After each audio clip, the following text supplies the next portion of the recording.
Good morning guys. I'm on the way home now. Hinatid ko si Kira sa school. Ang ganda ng panahon kaya nakaganito ako. Bukas din maganda. 25 degrees till Sunday. Ang ganda no, clear ng paligid. Napaka-clear. Kasi nga maganda yung panahon. So yeah, I'll talk to you guys later pag nasa bahay na ako kaya pupunta muna ako sa Marison.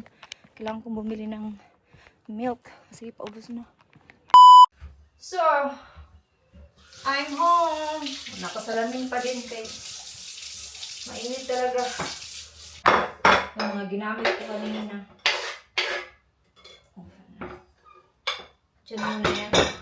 Magawa muna ako ng cold drinks kay uhaw. Sa fish and chips naman ako today. Hindi kasi ako makakita masyado pag walang salamin. So, ito. Naglagay ako ng konting ice para malamig. Kasi kailangan natin ito today.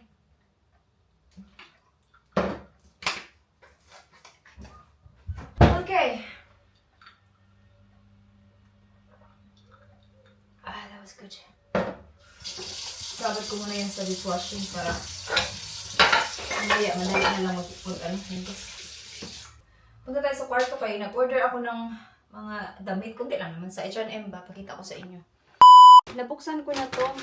Kasi dumating to nung Saturday ata. Or basta Saturday afternoon. Ito yung mga gusto kong mga style ng damit. Baba ko kayo konti. Like, so ganito siya. Hindi ko siya itry kay baka madumihan. Basta kasya to sa akin. Hindi ko na to kailangan itry. Tapos, ito. Hindi ko alam kung i-keep ko siya. Wait lang. I-try ko nga siya. No, wait lang. Wait lang. Talaga yung partner niya. Pero pwede mo namang bilhin yung ito lang or pwede ito lang. Maganda kasi ito. Casual lang ba? Pag nag-lunch kayo or nag-dinner kayo sa summer. Diba? Ang ganda niya. Tapos mag-ano ka. Pwede mo naman siyang iganyan. Pwede din open lang. Ganyan. Pero maganda kung open lang siya. Kasi parang awkward dito tingnan. Hindi ko siya gusto. Pero okay lang naman siya. Ganyan. Tapos mag-heels. Meron akong heels na black. Pero hindi man ako ma-heels. I'm na heels person.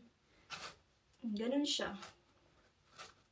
Ano sa tingin nyo guys? I-keep ko ba to? Kasi bala kong i-return to. Ito ba? Ito gusto ko to kasi pang work. Pang work ko sa card shop ba? Pag mainit. Tapos mag-white t-shirt lang ako or any plain. Ano sa tingin nyo? Keep! Yun lang naman. Try ko na to nung Saturday pero madalian. So, itry ko ha. Tapos mag-comment kayo kung okay ba siya. Baba ko kayo para makita. Ito yung mga gusto kong kulay. Kasi nga, bagay siya sa lahat. Kung ano yung sapatos mo, ganun. Mag-sandal ka. Pero, yung ayaw ko dito is, gusto ko dito sana. Kasi nga, di ba, maliit ako. So, pag yung length ng short ba, medyo mahaba, nagiging mas maliit ako tingnan. Pero maganda yung kulay niya. Maganda naman siya. Ano, sa tingin nyo guys, mag-comment kayo kung i-keep ko ba to or hindi. Hindi ko to na-open kanina. Kaya nagmamadali ako. Yung magsundo kay Kira mamaya is yung lolo niya kasi meron din yun siyang brownies after. So, uwi mo na siya tapos susunduin ulit siya sa kanyang lolo. Kaya yung brownies niya is ano pa man, 5:30 or 5? 5 or 5:30. Okay. So, anong oras na ba? 10:50 na. 10:50. So, mga 15 minutes punta na ako sa work. Libot na lang muna ako dun sa town. So, yeah. So, hindi na ako mag-vlog sa work, no? Gusto kong dalhin yung, camera kaso naka-charge. Ano pa kasi siya, 60%. Tapos, gamitin ko siya mamaya. So, yeah. Iiwan ko na lang kayo dyan. And, I will see you na lang later, guys. After 2. Okie-dokie. Okay. Bye! Tapos na akong nag-work. Nagutom ako eh. So, maggawa ako ng tawag di ane. Oy, wala na nag-work akong ulo. Wraps. Hindi wraps. Ay, ito ba? Ito. Yan yung aking late lunch kayo. Ano na to? 30 na. Ito yung chicken kagabi. Ito yung gagawin kong palaman. Tapos salad. Hindi masyadong busy sa work. Okay lang. Ito lang yung ginamit ko dito sa kusina. Kay dito ba sa harap ko malaki yung bintana. Yung sun ba. Grabe yung ano dito. Against the sun. So, naghinaw na ako nag-wash na ako ng aking mga kamay. Lagyan natin ng palaman sa loob. Sikira mga an hour pa yun. Tapos, pakainin ko yun bago siya aalis. Kay 7 pa yun umuwi. Pag aalis na naman yun. So, 5:30, aalis na naman yun si Kira. Tapos, uwi siya ng mga 7:50, mga ganun. Si Dave, mga ano pa yun, 7:30. Wala dito si Dave 3 days kay pumunta siya sa 5-6 hours away. Meron silang ano, training, meeting, ganun, parang ganun. Malapit na siya sa ano, Birmingham. Paano ko siya basahin? Basta, doon. So, on the way na siya. Sa hotel sila natulog. May mga kasama siya, iba-ibang, taga-ibang lugar. Tapos isa lang yung hotel nila. Free na din yung hotel, pagkain. Kasali na lahat. So yung gastos mo lang is kung gusto mong bumili ng drinks, ganun.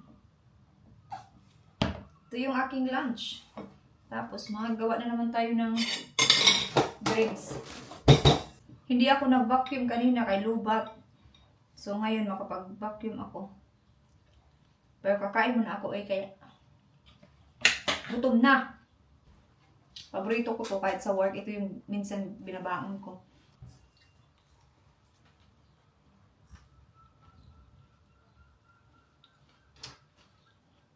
Kain muna ako.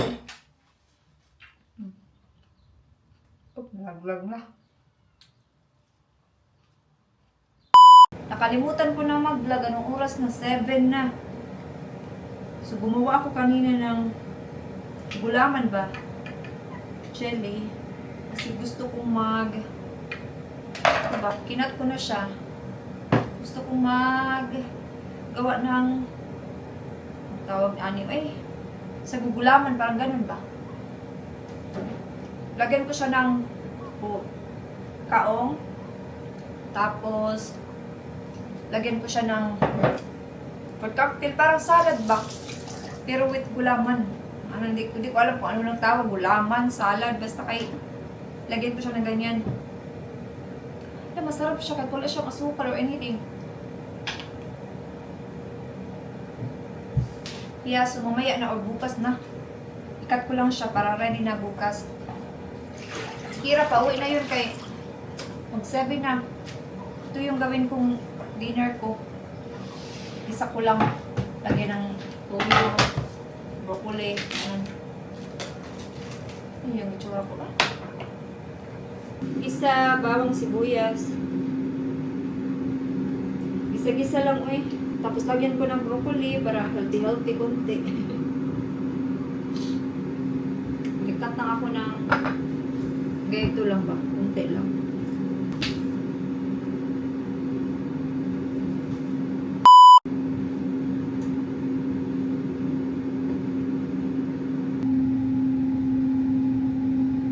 Grabing angle dito, tiyan na naman.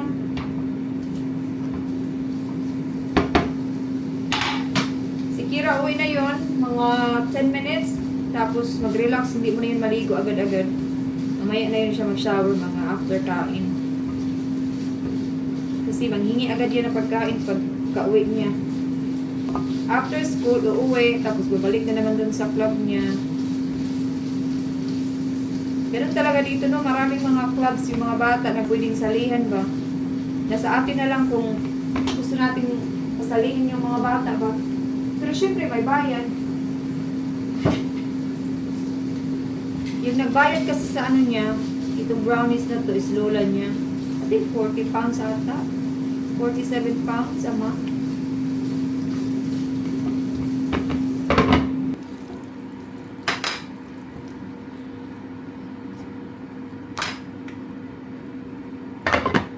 Alam niyo ba nung pagkatapos kong mag-driving last week, binigyan ako ng pera ng aking father-in-law. Diba? Sabi ko sa kanya, nag-text, sabi niya sa akin na, Jenny, I sent money into your account. Tapos sabi niya sa akin, I will explain it later. Tapos that day kasi nagkita kami sa school ni Kira kasi diba sports day. Tapos yun sabi niya sa akin, na-receive mo ba yung pera na sinend ko? Sabi ko, yeah, but I don't, what for? I'm not being unkind. I'm not being like that. So, syempre, nagtanong ako bakit. Tapos sabi niya, i-keep mo lang yun para kay Kira or something daw na mga gusto ni Kira or sa driving mo. Sabi niya, kami na daw yung magbabayad sa driving mo this time. Sabi ko, no, it's fine. I can still pay for my driving. Sabi niya, no, it's fine. We'll pay for your lesson daw. Tapos sabi niya, how much yung driving daw? Sabi ko, yung sa test, 62 pounds lang naman. Tapos sabi ko, sa lesson, 30 pounds an hour. Diba? Ano kaya yung nagawa ko sa mga English ko, no? Siguro mabait, siguro ako, no? Oh, no joke. Binigyan nila ako ng 250. Pero syempre, gagamitin ko yun sa aking lesson, sa aking driving test na pangbayad, kung ano pa man. Yeah. So yeah, sabi ko lang thank you. Diba?